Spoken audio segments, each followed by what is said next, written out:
Di desa Sukamukti, dua keluarga kaya hidup berdampingan seperti saudara. Keluarga Wiryo, pengusaha penggilingan padi, dan keluarga Pramana, pedagang hasil bumi. Rumah keduanya megah, berdiri berdampingan, dan hampir setiap sore Pak Wiryo dan Pak Pramana duduk di beranda sambil minum teh hangat. "Rezeki kita ini dari Allah," kata Pak Wiryo suatu sore. Pak Pramana tersenyum. "Iya, kita harus selalu ingat. Dan aku bersyukur punya sahabat seperti kamu." Persahabatan itu bukan sekadar kata, tapi nyata dalam perbuatan, saling menolong, saling menjaga, dan berbagi suka duka. Pada tahun yang berbeda tipis, kedua keluarga itu dikaruniai anak. Pak Wiryo mendapat seorang anak lelaki yang gagah, diberi nama Arga. Pak Pramana dikaruniai anak perempuan yang cantik jelita, dinamai Sekar. Kedua keluarga merayakan dengan pesta besar. Warga desa menaruh hormat, sebab jarang ada keluarga kaya yang begitu dermawan. Sejak kecil, Arga dan Sekar selalu bersama. Mereka berlari di sawah, bermain di sungai, bahkan belajar bersama di surau. "Arga, ayo cepat. Aku duluan sampai batu besar itu," teriak Sekar. Arga mengejar dengan tertawa, "Tidak bisa. Aku yang lebih cepat." Warga desa sering berkata, anak-anak ini seperti kakak adik, tak terpisahkan. Ketika keduanya menginjak remaja, keluarga Pramana mengusulkan ide. "Bagaimana kalau Arga dan Sekar kita jodohkan? Supaya persahabatan kita semakin kuat." Pak Wiryo mengangguk setuju. Arga anak yang baik, dan Sekar gadis yang santun. Cocok sekali. Ketika ditanya, Sekar hanya menunduk malu, sedangkan Arga mengangguk pelan. Dalam hati, keduanya tidak keberatan. Hari-hari berjalan dengan penuh bunga. Arga dan Sekar mulai memperlihatkan tanda-tanda saling menyukai. Mereka sering duduk di tepi sawah saat senja. "Arga, kalau kita menikah nanti, apakah kita akan tetap tinggal di desa ini?" tanya Sekar pelan. "Tentu, Sekar. Aku tidak ingin jauh dari tempat ini," jawab Arga sambil menatap langit jingga. Kedamaian itu terguncang ketika keluarga Darmawan pindah dari kota. Mereka kaya raya, berpakaian mewah, dan membawa gaya hidup kota yang asing bagi desa. Anaknya, Bagas, tampan, berwibawa, dan pandai berbicara. Sejak pertama kali melihat Sekar, hatinya langsung terpikat. Bagas mulai mendekati Sekar dengan berbagai cara, membawakan hadiah, menemaninya di pasar, bahkan membantu ketika Saras menimba air. "Sekar, kau pantas mendapatkan yang terbaik. Desa ini terlalu kecil untukmu," kata Bagas suatu kali. Sekar terdiam, hatinya bergetar, meski ia selalu teringat bahwa dirinya sudah dijodohkan. Rasa iri Bima terhadap Arga semakin membara. Bagaimana mungkin seorang pemuda desa biasa bisa memiliki gadis secantik Saras? Bagas bergumam sendiri di kamar. "Tidak. Aku tidak akan kalah dari Arga. Sekar harus jadi milikku, apapun caranya." Di rumah besar keluarga Darmawan, suasana tampak berbeda.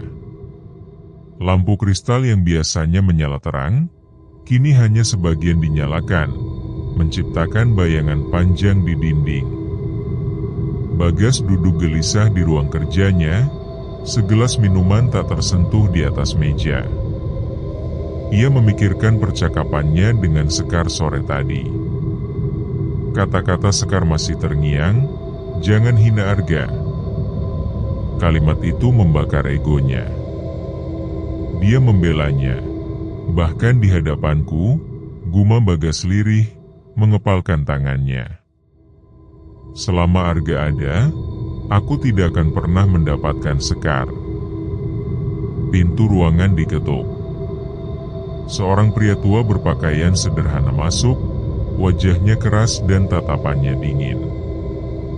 Ia adalah Surya, sopir lama keluarga Darmawan yang sudah dianggap kepercayaan Bagas. "Kau panggil saya, Tuan Muda?" tanya Surya sambil menunduk. Bagas menatapnya tajam. "Aku butuh bantuanmu. Aku ingin Arga hancur. Tidak hanya kehilangan Sekar, tapi juga kehilangan segalanya." Surya menghela napas, seolah sudah menduga. "Ada cara. Tapi jalannya gelap, Tuan Muda." "Aku tidak peduli." Bagas berdiri dengan suara menggelegar. "Katakan padaku caranya." Surya mendekat, berbisik, "Aku kenal seorang dukun di desa sebelah. Orang-orang bilang dia bisa membuat keluarga bangkrut, sakit, bahkan dikucilkan orang." Tapi Surya menatap Bagas penuh arti. "Sekali kita meminta bantuannya, tidak ada jalan kembali." Hening sejenak. Bagas menatap keluar jendela, melihat bulan separuh yang menggantung pucat di langit. Dalam dirinya, perang batin berlangsung, antara akal sehat yang menyuruhnya mundur, dan ambisi gelap yang terus berbisik. Akhirnya ia menoleh, wajahnya sudah penuh tekad. "Bawa aku padanya. Malam ini juga." Jalan setapak di desa sebelah terasa menyeramkan di bawah cahaya bulan. Suara jangkrik bersahut-sahutan, sementara pohon-pohon besar menjulang bagai penjaga malam. Bagas dan Surya melangkah menuju sebuah gubuk tua di tepi hutan. Di dalam, asap kemenyan mengepul. Seorang pria renta dengan rambut panjang kusut duduk bersila di depan tungku, matanya tajam menatap kedatangan mereka. "Aku sudah tahu maksudmu sebelum kau datang." Suara dukun itu parau namun jelas. "Kau ingin menjatuhkan seseorang. Seorang pemuda desa, bukan?" Bagas tercekat, tapi Surya menunduk hormat. "Benar, Embah. Kami mohon bantuanmu." Dukun itu tersenyum tipis, menyingkap giginya yang kuning. "Semua bisa diatur. Tapi ada harga yang harus dibayar, bukan hanya dengan uang, melainkan dengan pengorbanan." Bagas menggenggam tangannya erat, namun matanya bersinar. "Uang bukan masalah. Katakan apa yang harus kulakukan." Dukun itu mengambil segenggam tanah dari dalam kendi, lalu meletakkannya di atas bara api. Asap hitam mengepul, memenuhi ruangan dengan bau anyir. Ia menutup mata, merapal mantra, lalu berkata lirih, "Mulai malam ini, keluarganya akan ditimpa sial. Kekayaan mereka akan sirna, ayahnya akan sakit, dan orang-orang akan mulai menjauh. Semua akan hancur, dan kau akan terlihat bersinar di hadapan gadis itu." Tipis. Hatinya berdegup kencang, setengah ngeri, setengah puas. Ia tahu ia baru saja melangkah ke jalan yang tidak bisa ia putar kembali. Sementara itu, di rumahnya, Arga terbangun dari tidurnya dengan keringat dingin. Ia baru saja bermimpi buruk, melihat sawah keluarganya terbakar, dan ayahnya terbaring sakit. Nafasnya memburu. Kenapa mimpi itu terasa nyata sekali? gumamnya sambil menatap keluar jendela. Angin malam berhembus kencang, membuat dedaunan bergemerisik. Arga tidak tahu bahwa malam itu adalah awal dari kejatuhan keluarganya. Pagi yang biasanya riuh dengan suara ayam berkokok, kali ini terasa muram di rumah keluarga Arga. Pak Wiryo, ayah Arga, duduk terkulai di dipan bambu. Wajahnya pucat, keringat dingin membasahi pelipisnya. Nafasnya pendek-pendek, seolah ada beban berat menekan dadanya. "Pak, apa yang Bapak rasakan?" tanya Bu Sumarni panik, memegang tangan suaminya yang dingin. Pak Wiryo hanya menggeleng lemah. "Aku tidak tahu, Marni. Tubuhku seperti terbakar dari dalam.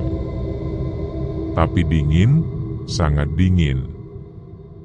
Arga yang sejak tadi menimba air buru-buru menghampiri.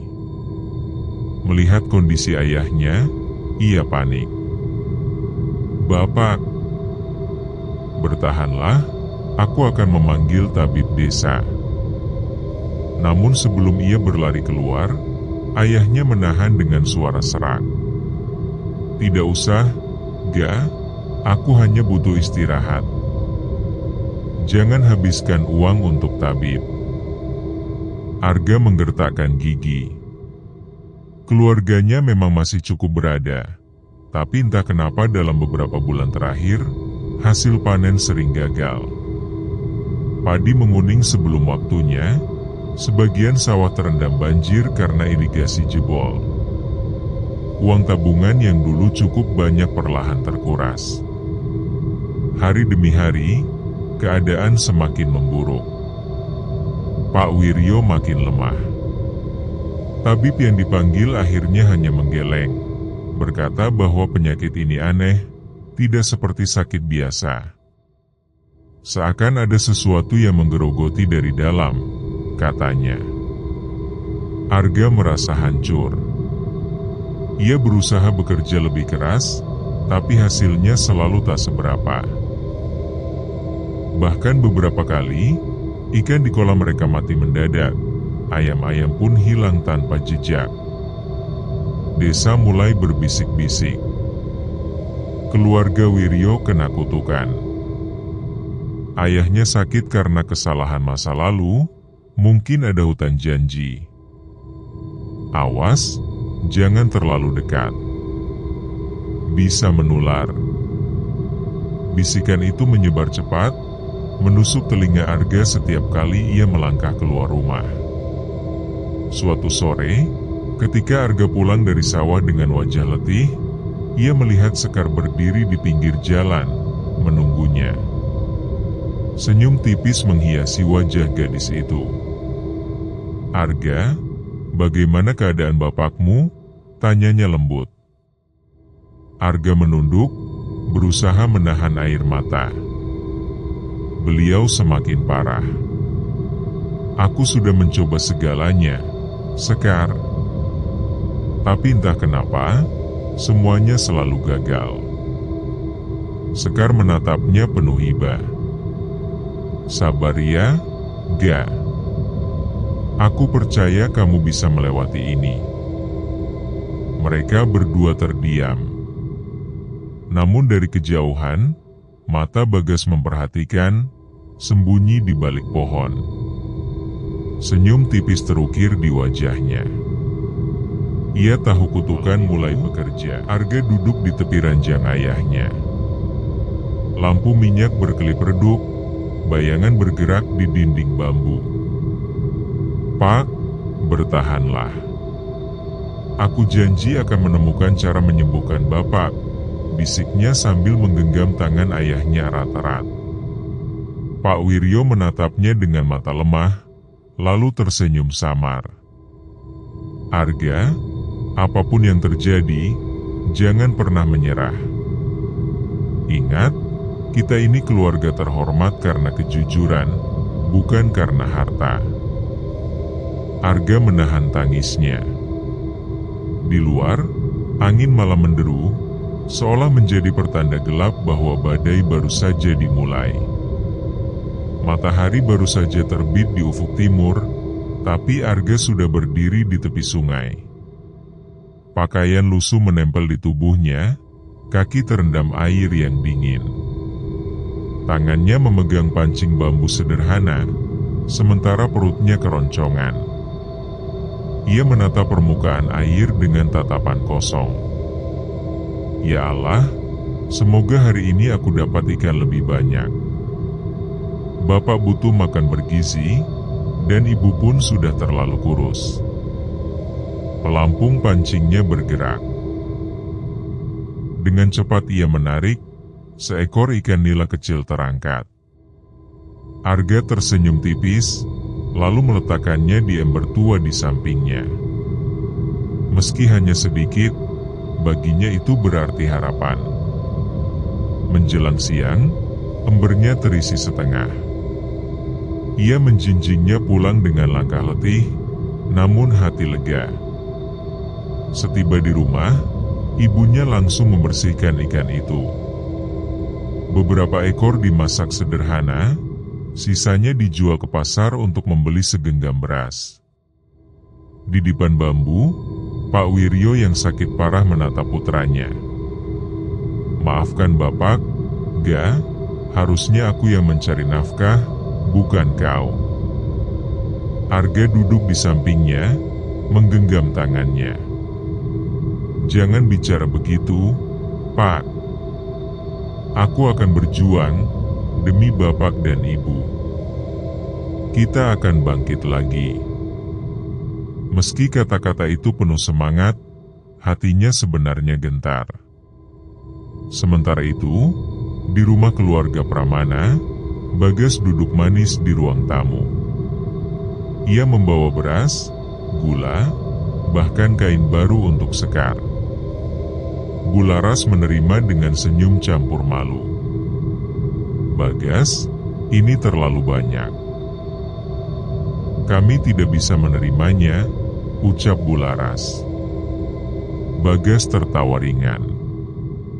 "Ah, jangan sungkan, Bu.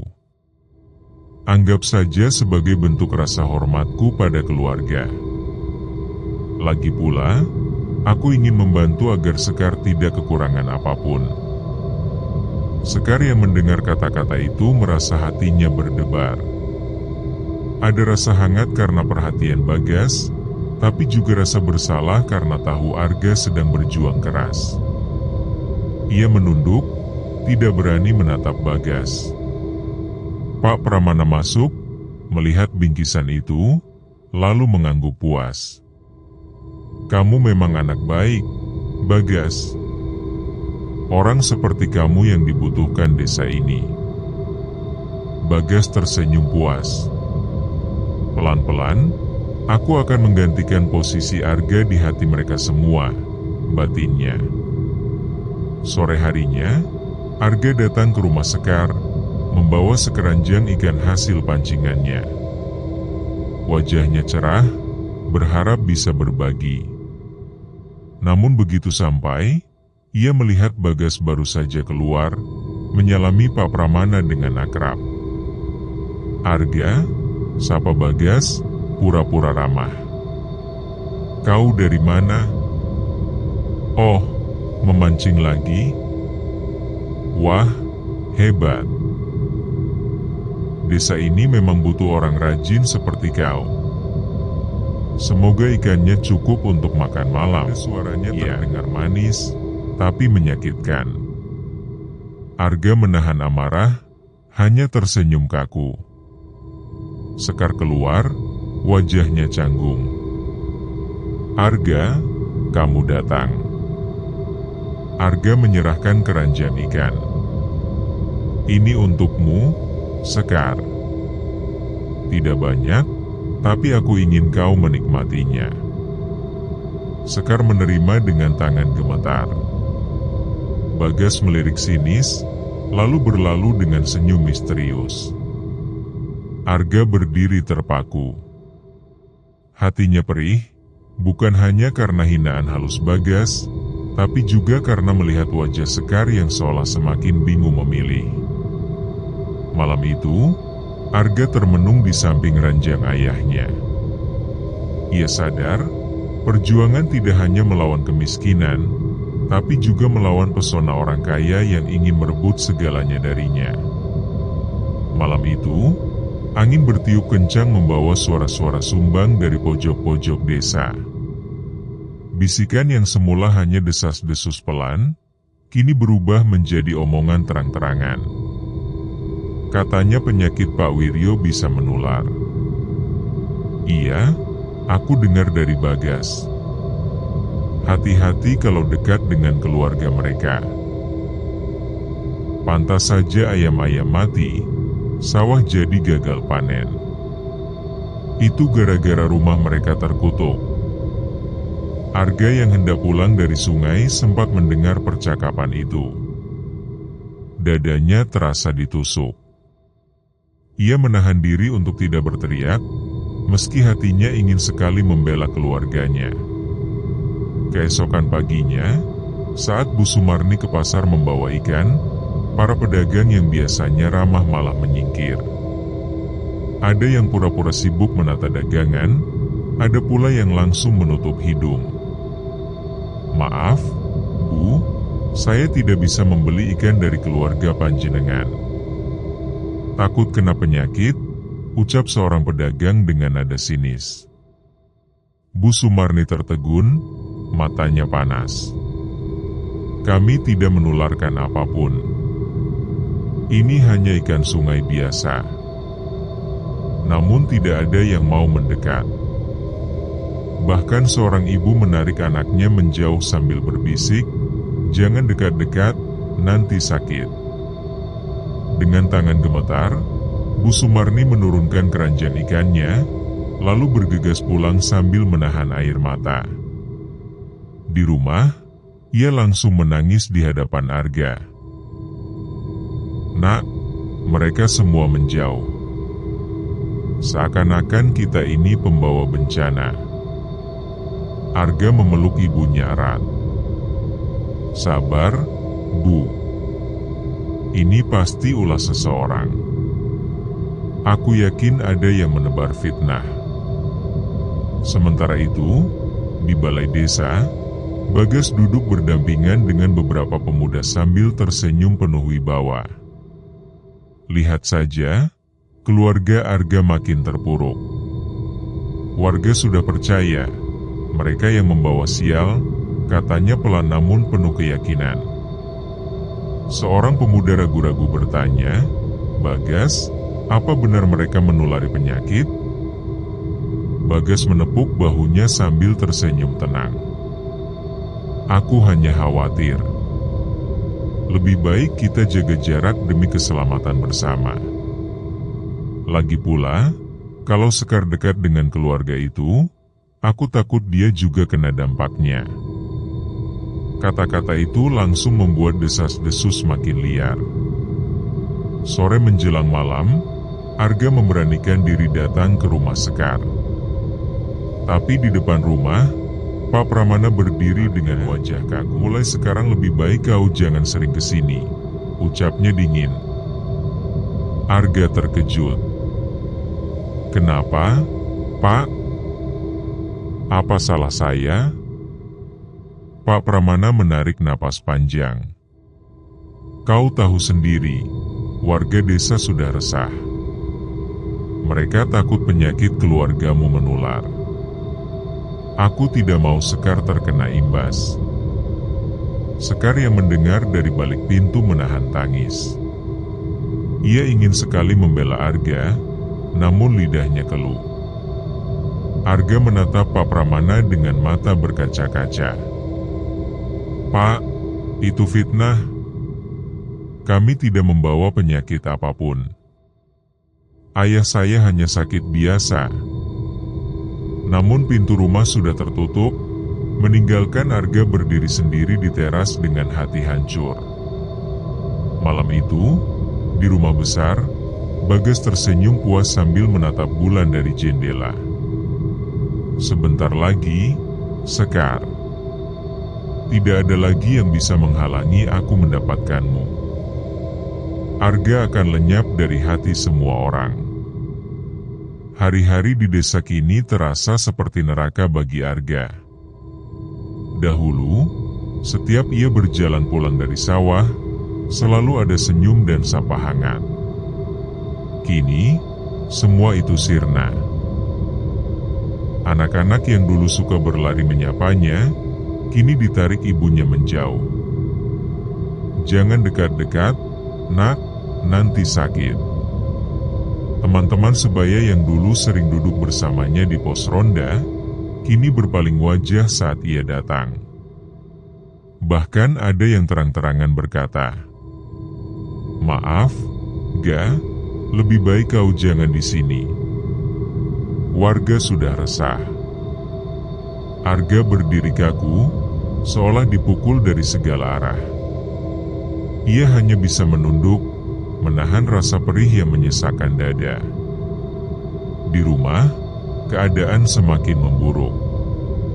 Uang habis, hasil pancing tak lagi laku dijual karena orang enggan membeli.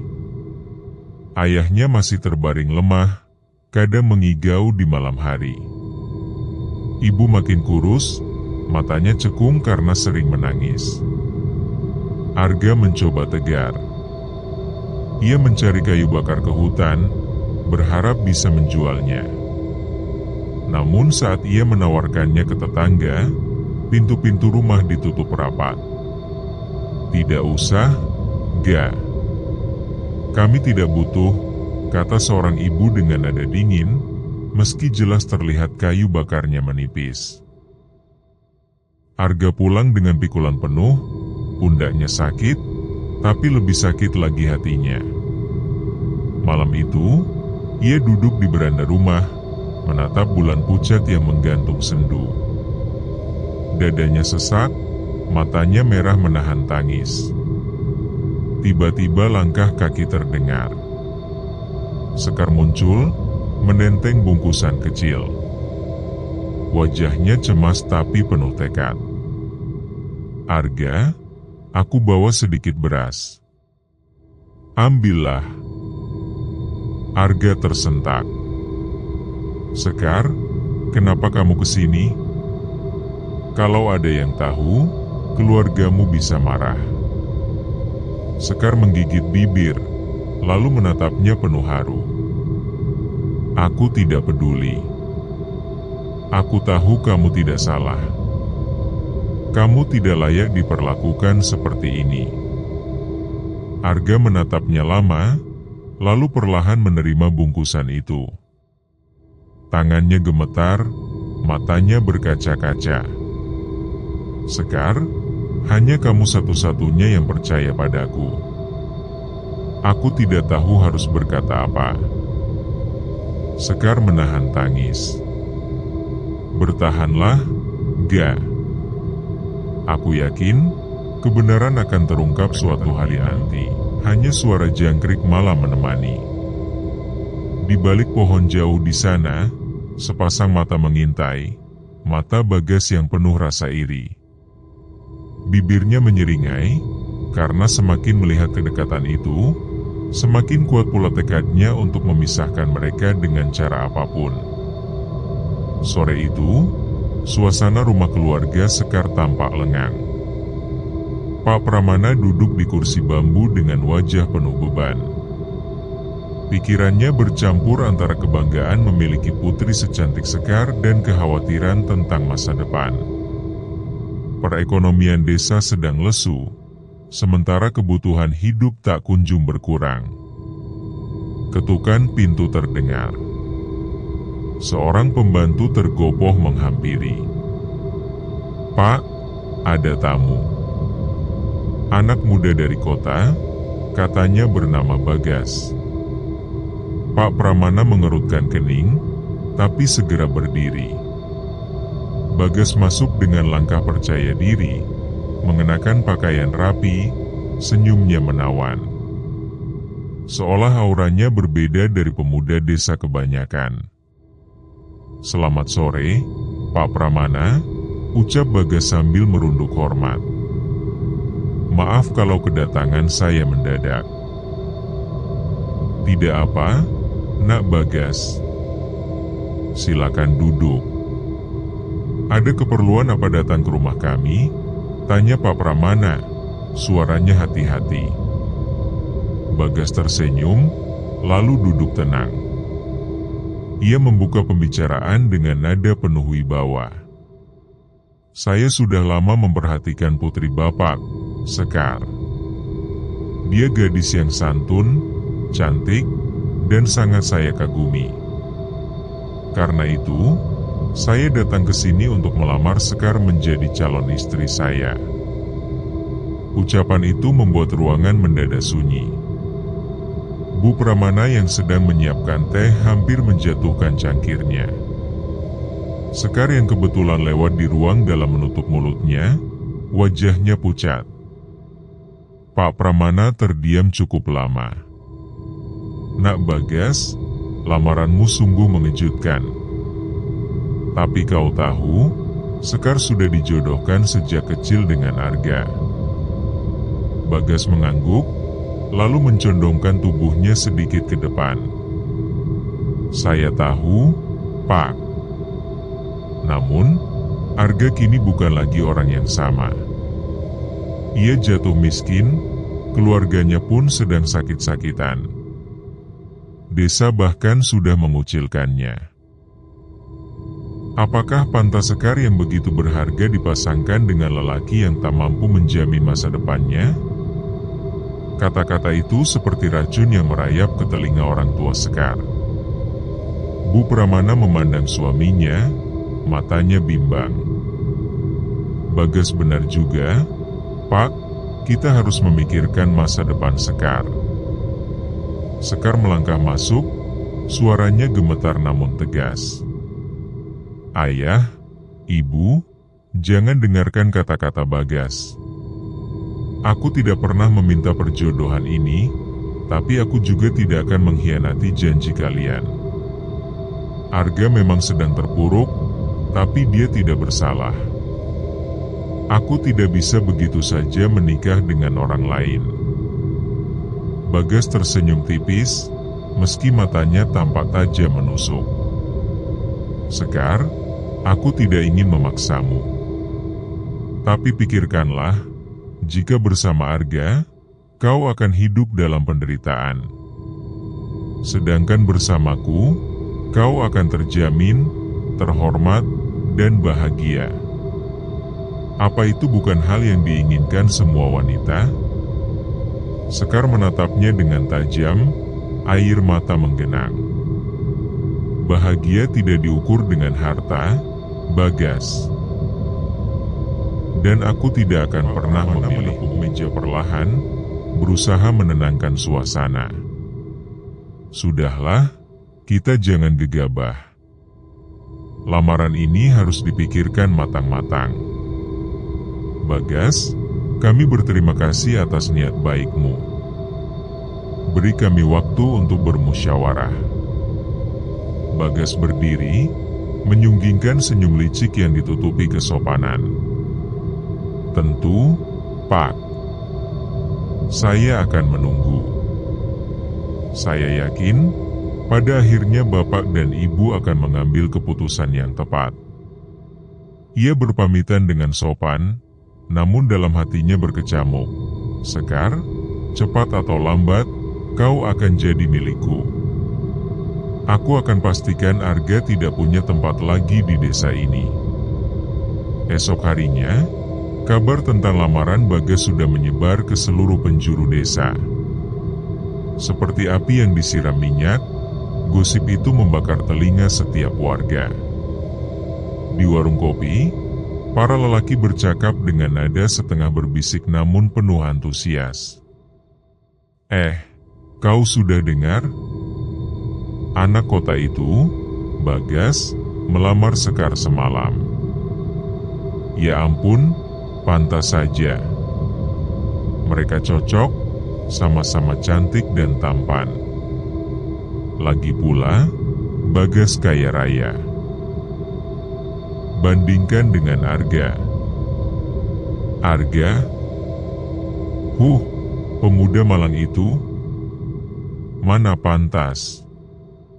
Sudah miskin, keluarganya pun penuh masalah. Gelak tawa meledak, meski beberapa orang hanya diam, tak tega. Namun suara-suara yang menyepelekan Arga jauh lebih nyaring.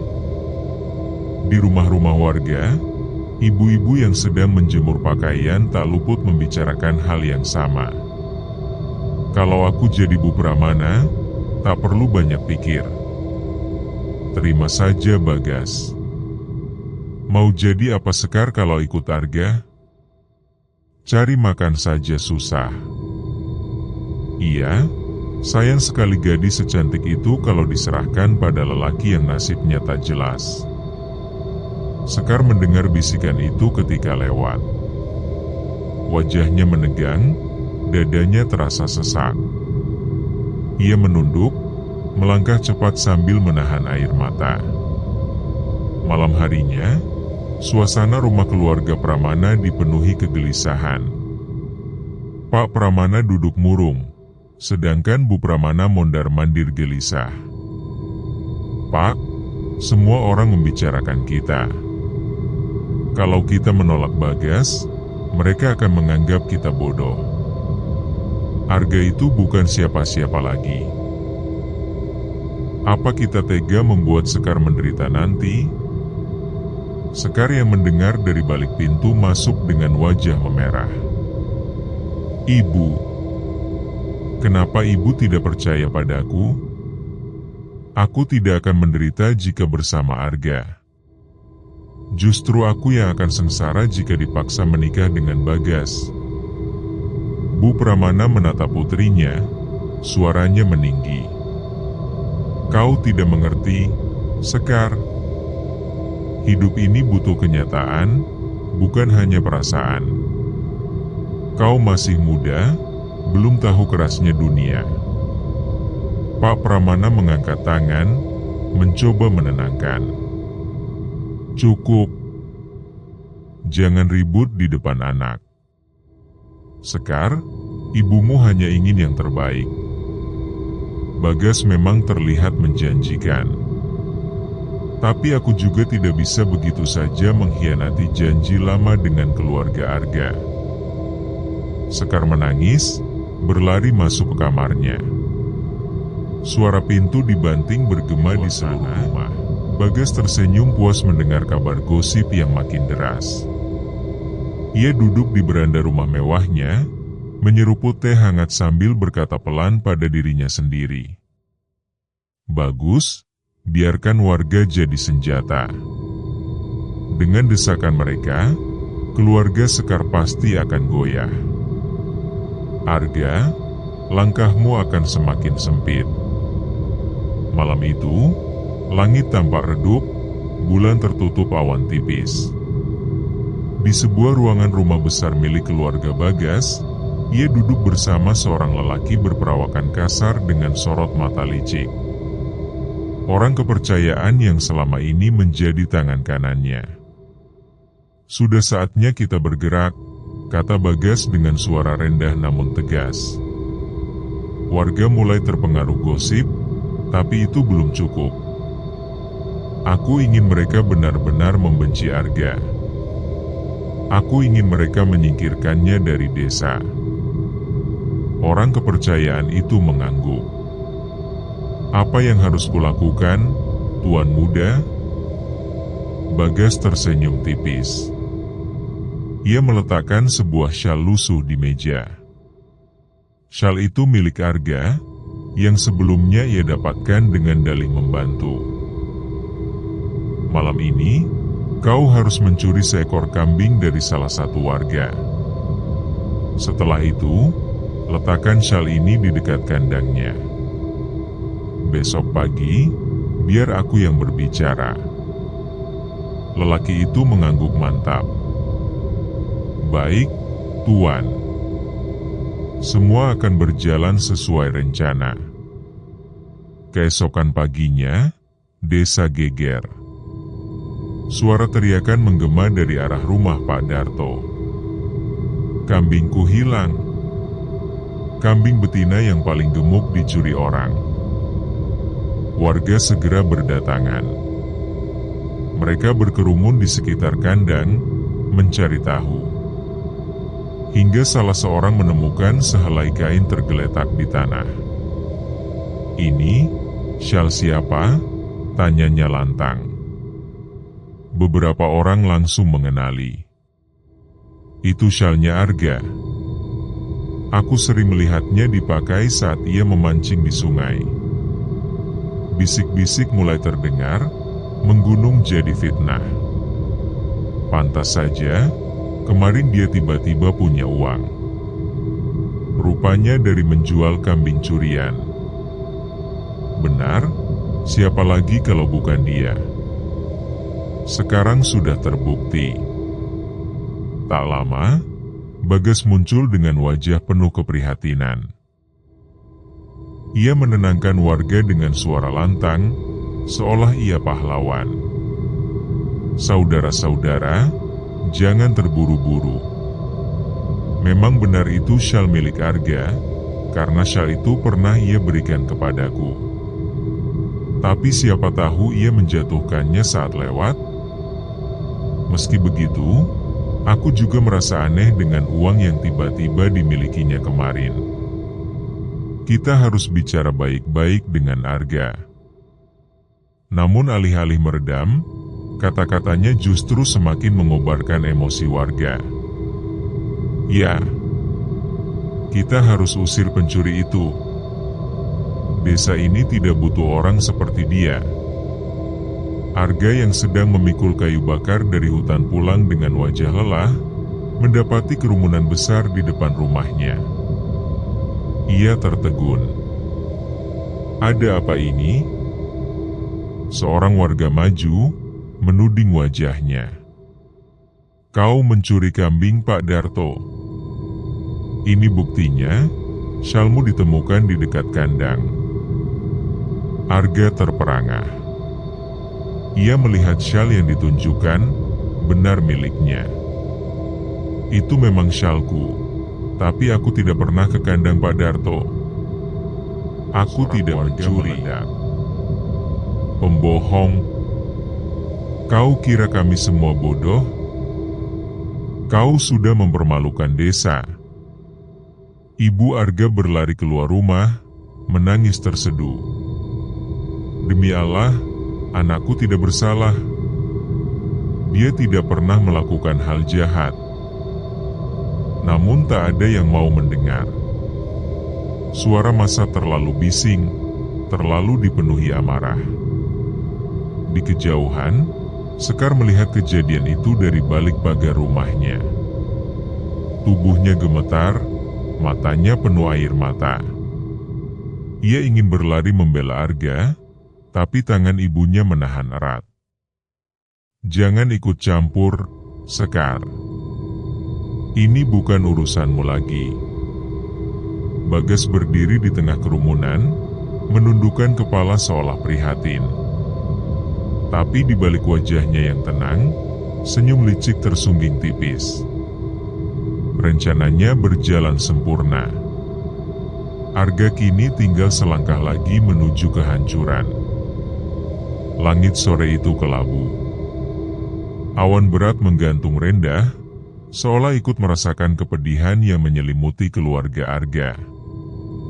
Di depan rumah mereka, puluhan warga berkumpul. Suasana riuh dengan teriakan dan makian. "Pergi dari desa ini, pencuri! Jangan cemari kami dengan penyakit keluargamu. Kami tidak mau hidup sekampung dengan keluarga kotor sepertimu." Arga berdiri tegak di beranda rumah, wajahnya pucat namun matanya berapi-api. Ia ingin membela diri, ingin berteriak bahwa semua ini fitnah. Namun begitu ia membuka mulut, suara massa menenggelamkannya.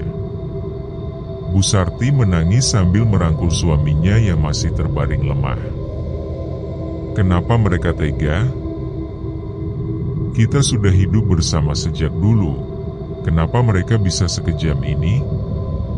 "Pak Wiryo, Meski tubuhnya lemah, berusaha mengangkat kepalanya. Dengan suara serak ia berkata, "Sudahlah, Sarti. Jangan melawan. Kalau mereka tidak ingin kita di sini, kita harus pergi. Allah pasti memberi jalan."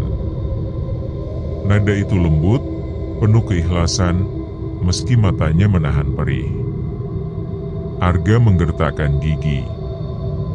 Tapi, ya, suaranya tercekat. "Cukup, nak," potong ayahnya pelan, dengan tenaga yang tersisa. "Kita tidak boleh melawan kerumunan. Nyawa kita bisa jadi taruhannya." Dengan langkah berat, Arga membantu ibunya mengemasi barang-barang seadanya. Beberapa panci, selimut tipis, sebilah pisau dapur, dan beberapa pakaian. Beberapa warga melempari halaman dengan batu kecil dan tanah. Anak-anak kecil bersembunyi di balik punggung orang tua mereka, menatap dengan mata ketakutan sekaligus benci. Sekar berdiri jauh di balik pagar rumahnya. Air mata mengalir deras di pipinya, tangan mungilnya menutupi mulut agar isak tangisnya tak terdengar. Dalam hatinya ia berteriak, "Arga, maafkan aku. Aku tidak bisa berbuat apa-apa." Namun ia tahu, dorongan dari bundanya dan tekanan warga terlalu kuat untuk dilawan sendirian. Bagas, yang berada di kerumunan, hanya menyilangkan tangan di dada dan menatap dengan rona kemenangan di bibirnya. Rencananya berhasil. Ia menyaksikan bagaimana fitnah yang ia hanya menyobek reputasi keluarga yang dulu terpandang. Keluarga Arga akhirnya meninggalkan rumah mereka.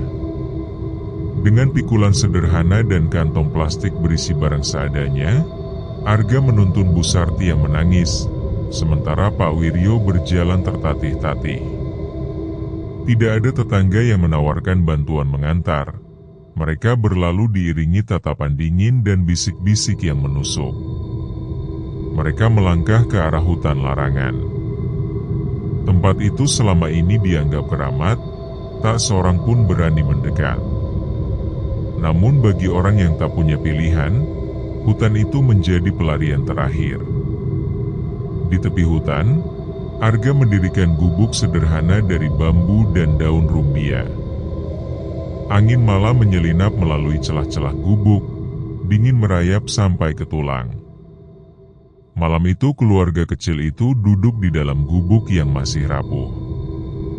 Bu Sarti mengusap rambut anaknya, suaranya gemetar namun berusaha menenangkan. "Nak, bagaimana hidup kita bisa berubah begitu cepat?" bisiknya. Arga menatap gelap hutan di hadapannya. "Entahlah, Bu. Tapi aku bersumpah, suatu hari nanti aku akan membuktikan kebenaran. Aku tidak akan membiarkan kita dihina selamanya." Matanya menyala bukan karena marah semata, melainkan campuran antara tekad, kehancuran, dan doa. Di balik kegelapan pohon, suara jangkrik serasa lebih pekat.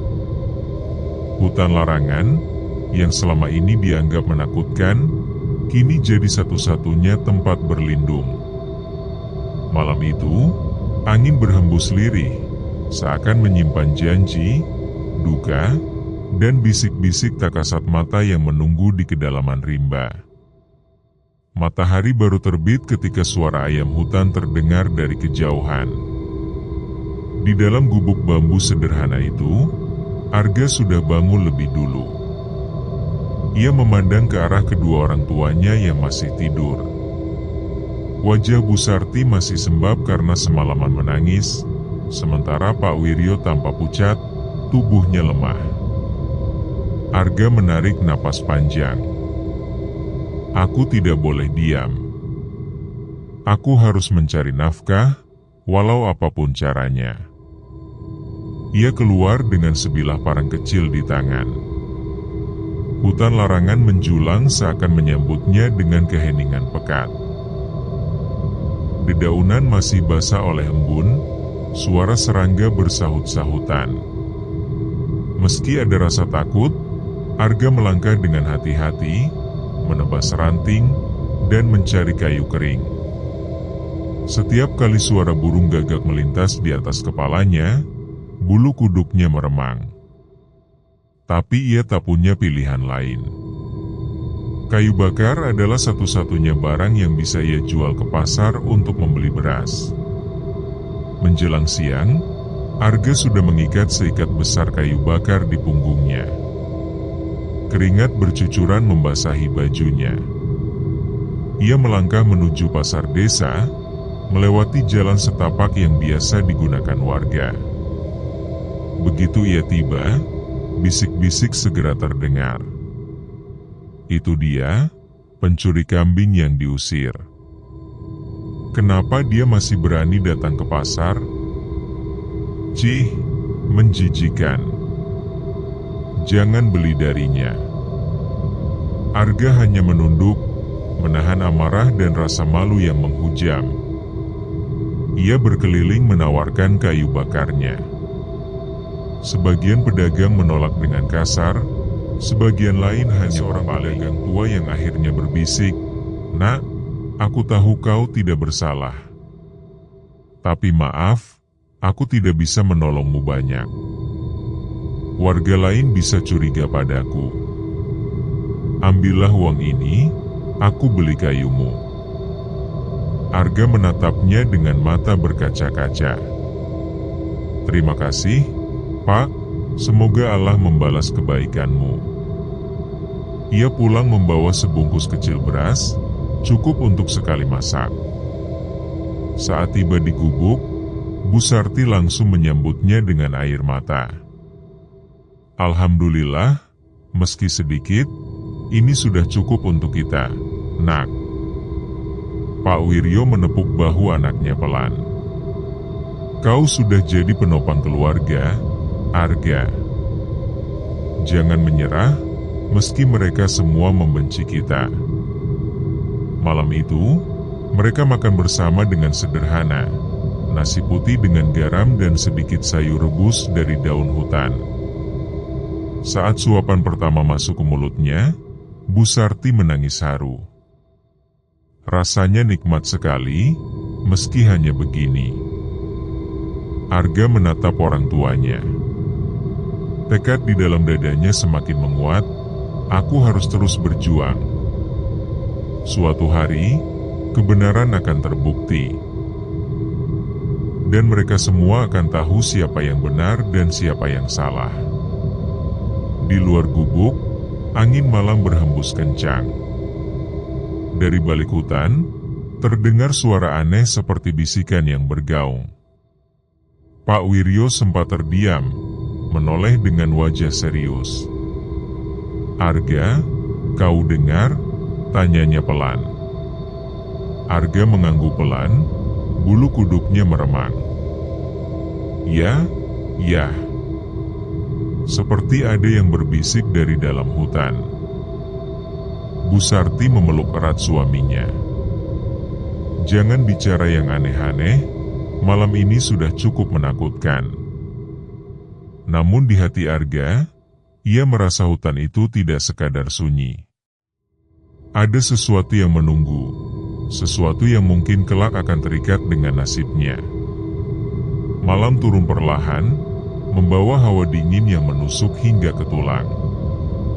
Angin berdesir di antara pepohonan hutan larangan, membuat dedaunan bergetar seperti ada ribuan mulut yang berbisik. Dari gubuk bambu kecil di tepi hutan, keluarga Arga kembali merasakan suasana yang sulit dijelaskan. Arga duduk di depan pintu gubuk, memandang gelapnya pepohonan. Matanya merah karena lelah, tapi telinganya terusik oleh suara-suara aneh. "Pulanglah, pulanglah ke tempat asalmu." Bisikan itu lirih, namun jelas terdengar. Arga terkejut, menoleh ke kiri dan kanan, namun tidak ada siapa-siapa. Ia mengusap wajahnya, mencoba menenangkan diri. "Arga, ada apa?"